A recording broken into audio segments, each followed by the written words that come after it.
Greetings, ladies and gentlemen, and welcome to this narration of the web novel Humans Don't Make Good Familiars, taken from Reddit. If you're new to the series, there is a playlist listed down below. And as always, I hope that you enjoy. Chapter 83. Suma's Point of View. So Jake is training with the attack mages then? Vindicta asked. We were practicing our healing spells on damaged fruits. Yes, he left to join them a while ago for evasion and shock training. I told her as I cast a spell on my target. A cut, which had been gaping and letting the juice leak out, began to seal. How do you think you'll do? Fine. I believe, but I do not know. I suppose it depends on how hard the instructor makes them train. Vindicta nodded her head in agreement, and the Niema in charge of our final healing qualifications exam landed on the perch next to us. I see you are faring well, as always, Lady Suma, she said. Indeed, ma'am, I replied. Lady Vindicta, you are doing quite well also. Thank you, ma'am. Can I ask how Van Pack is doing? Vindicta asked. The instructor seemed to find her question funny. I'm afraid I'm not allowed to give the specifics about other candidates, but I can tell you he's doing fine. Vindicta seemed pleased. Her head feathers raised slightly, and her besmears glowed just a bit brighter. Anyway, be prepared. A group of combat cadets is coming from their training sessions, and they need to be healed, I'm sure. We are expecting them soon. Is it the squadron with my familiar assigned to? I asked. I'm sorry, I don't know which one you're speaking of, but it's Squad 3, she answered. Huh. He was assigned to Squad 5, I said, disappointed that I wasn't going to be able to see him. If you're worried, why don't you just talk to him through your private channel you told me about? Vindicta said after the instructor flew away. I considered it, but I don't want to distract him from his training, I explained. With that, Victor and I refocused on our final qualifications exams. It was hard to believe that we were so close to the end of our tenure at this camp, and we were almost fledged healing mages for the army. Suma, I have a question, Vindicta said softly. You are as good a healer as I am, Vindicta. If you do not know something, it is unlikely I know it either. No, not that. Have you and Jake made your decisions about the wyverns yet? Yes, will you? We will, I said. Please, be safe. She sounded as if she was about to start singing, but didn't. I'll try. Thank you. After our conversation, however, brief it was, we didn't talk for the rest of the training. Neither one of us could without fear of singing. Hours passed, and eventually Jake made contact and said that he was done with his attack training for the day. I summoned him to me in the forest outside the camp, and we spent some time resting before we needed to go to familiar training together. While we waited, we talked. How was training? I asked. I think it went pretty good. I learned a lot, I think, but that shock training sure was loud, he said, smiling. What did you learn? I wondered. He was already very strong, so I honestly didn't believe that there would be much for him to gain from the training. I learned how to cast my spells faster, and a new way to picture my spells. That'll be good to know, I said. Oh, can I ask you a weird question? Is it about Vindicta and Van Pack? I said jokingly. No, everyone already knows about them. I wanted to ask you if having purple flames was unusual. Why? I asked cautiously. Well, when my flames turned purplish blue during training, everyone seemed kind of freaked out by it, he explained. I held my feelings in for a moment and asked another question. Jake, when you say purple, was it a bright purple or a dark purple? There was a mixture of dark blue and purple, like a northwest purple, not an eminence purple. I don't know what that means. More of a dark blue with purple mixed in. Okay, and why did you make your flames that color? I asked, trying not to panic for his sake. Suma, you're starting to kind of freak me out. I know. What's up? It has nothing to do with you, but I can certainly understand why your squad mates would have become uncomfortable. Which is why? Purple flames were common for the Vikings. Oh! End of story. Chapter 84. Suma's Point of View. Okay, and why did you make your flames that color? I asked, trying not to panic for his sake. Suma, you're starting to kind of freak me out here. What's up? It has nothing to do with you, but I can certainly understand why your squad mates would have become uncomfortable. Which is why purple flames were common for the Vikings. Oh! There was a moment of silence as Jake thought, so what do we do? I don't think there's anything we can do. They've already seen the flame, so there would be no point stopping them. I said, ruffling my feathers to break the tension in my wings. But, Jake sighed, you're probably right. At this point, it would probably just be more suspicious to stop. Jake rubbed his hands over his face and leaned his head back for a moment.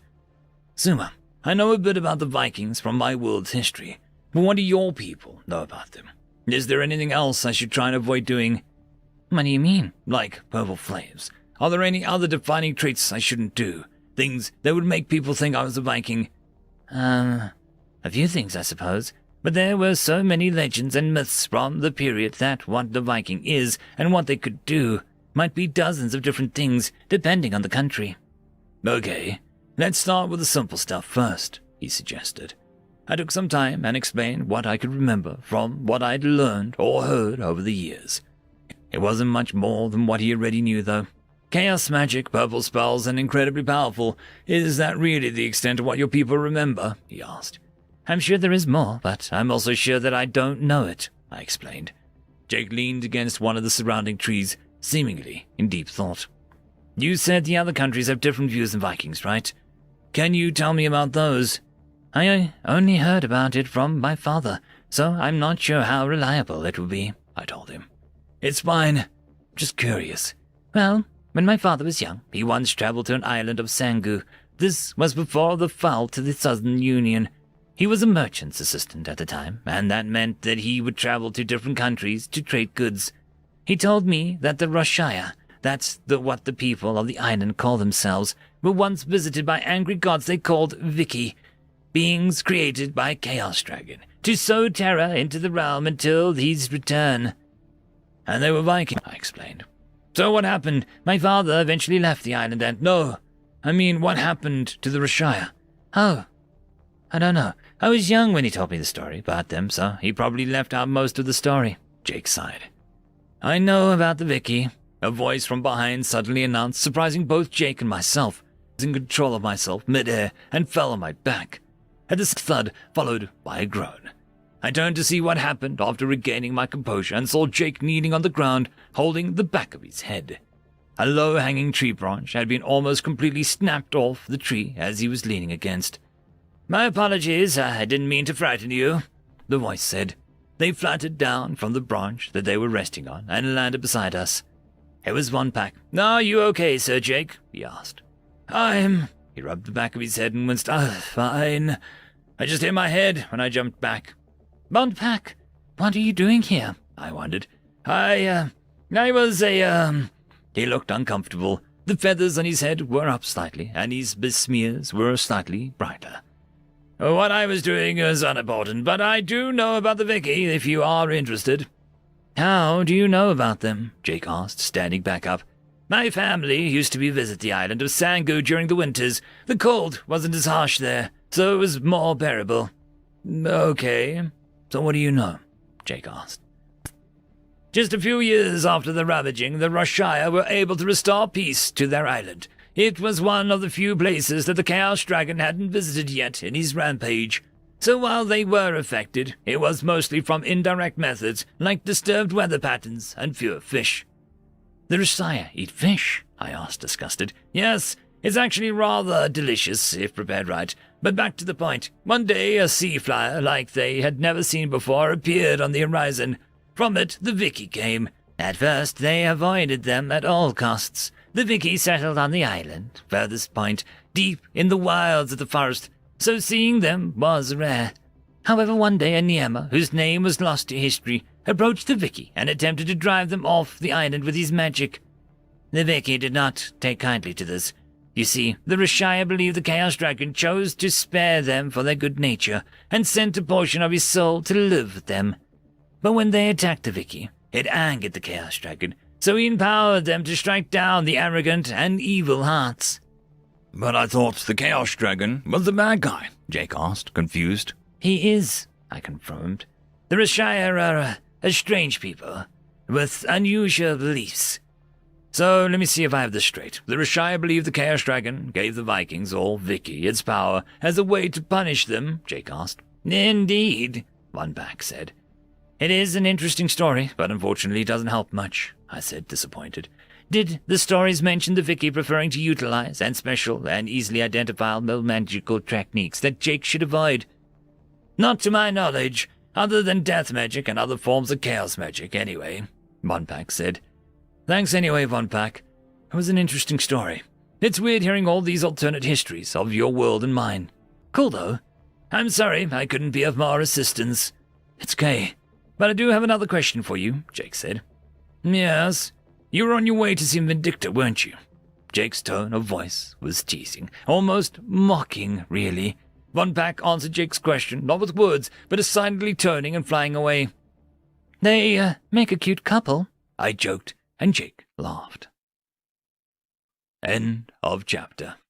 The algorithm reckons you should be watching this video next, and I recommend that you should be always watching my video. So, click with energy! And yes, clicking that does help the channel. Thank you very much. I'd just like to give a quick thanks to the T5 channel members and patrons: Alithia, Parky, Fudic Yol, Meridian117, Cam Maxwell, Casper Arnholtz, Angry Marine, Lord Azrakal, and White Van 420.